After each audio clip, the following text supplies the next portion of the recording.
All right, step back in time with me for a second. The year is 1930. The place? Uruguay. We're traveling back to this incredible moment when the very foundations of modern football were just being laid. At the time, nobody had any idea that this localized, relatively small tournament was going to turn into the biggest sporting event on Earth. We are literally looking at the absolute genesis of a global phenomenon here. Okay, let's dive into this. When we think of the World Cup today, right, we picture billions of people watching these crisp, high-definition broadcasts simultaneously all over the globe. But in 1930, the atmosphere was completely different. Picture tens of thousands of deeply passionate fans just tightly packed into these sprawling wooden stands. A lot of them actually crossed the River Plate on steamboats just to get there. It brought this incredible, raw energy to the stadiums. I mean, the world wasn't watching from screens. You physically had to be there to hear the massive roar of the crowd and feel that tension just vibrating through the air. Section 1. A new era of football begins.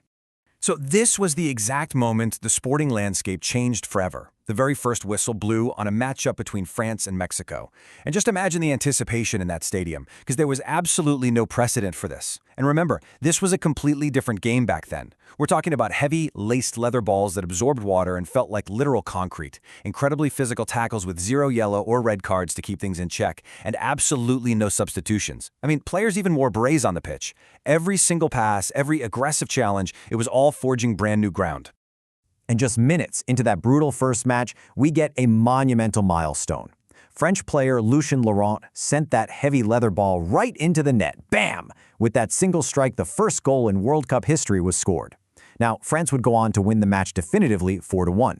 But beyond the final score, the real thing that started that day was a completely new era of football. The seal was finally broken. Section 2. Unforgettable matches in first surprises. And this brilliantly illustrates what happened as we moved into the group stages, because this tournament quickly proved it was going to be anything but predictable. Look at this. Everyone fully expected Brazil to just cruise to victory against Yugoslavia. Instead, Yugoslavia shocked the world with a 2-1 victory, marking one of the very first major upsets in World Cup history. Then, you've got Argentina defeating Mexico in this unbelievable 6-3 thriller, just showing off absolute offensive firepower. And finally, the host nation Uruguay. They were struggling under the immense pressure of their home crowd and barely scraped by Peru 1-0. But as tight as it was, that gritty little victory became the crucial stepping stone that carried them right into the semifinals. Section 3. The Great Clash of the Semifinals. So the knockout stage arrives, and the semifinals were just an absolute display of power. Argentina faced the United States and delivered a completely one-sided crushing. They won 6-1. And during this run, Guillermo Stabile completely cemented his status as the breakout star of the tournament. The guy was just terrifying defenses with his blistering pace and his clinical finishing. Meanwhile, the host nation, Uruguay, put up an identical, staggering 6-1 number against Yugoslavia. But I gotta tell you, their path to that specific victory was way more dramatic. Because in that second semifinal, Yugoslavia actually scored first. Imagine the scene here. You have this massive stadium packed to the brim with passionate Uruguayan fans, and it suddenly falls dead silent as the visiting team takes the lead. But that silence? It provoked what can only be described as the Uruguayan storm. The hosts furiously fought back, just unleashing an absolute avalanche of goals. And just like that, the stage was set. The entire world was waiting for one match, the very first World Cup final, Uruguay versus Argentina. Section 4. The unforgettable 1930 World Cup final.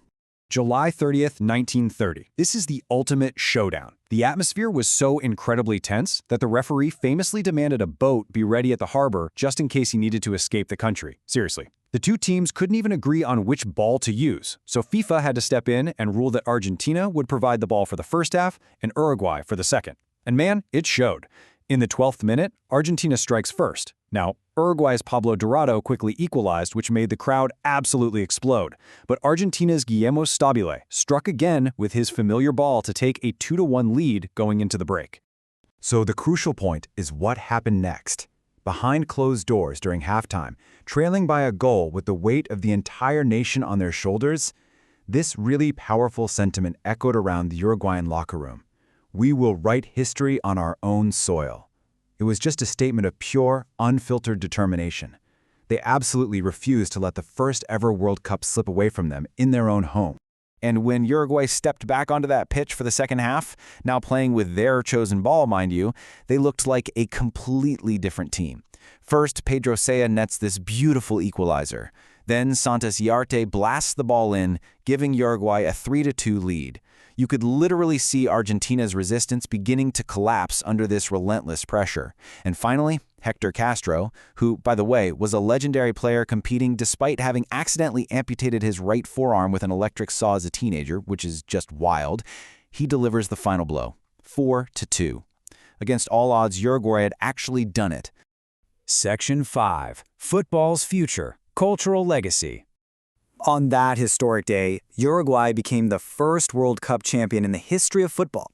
But what they achieved, it went so much farther than just lifting a trophy. This localized tournament forged a brand new global culture. Football was no longer just a game. It became this incredibly powerful expression of national identity, of pride in international relations. The passion, the fierce rivalries, and that shared communal joy, it all laid the structural and emotional groundwork for global society over the next century. Which really brings us to our final thought for today. How did a localized tournament, played in front of wooden stands with absolutely zero television broadcasts, manage to permanently change the culture of the world? I think it speaks to the universal language of the sport, the sheer power of human competition, and a shared history that began with a single whistle in Uruguay. Thank you so much for joining me for this explainer. Keep wondering, keep learning, and I'll see you in the next one.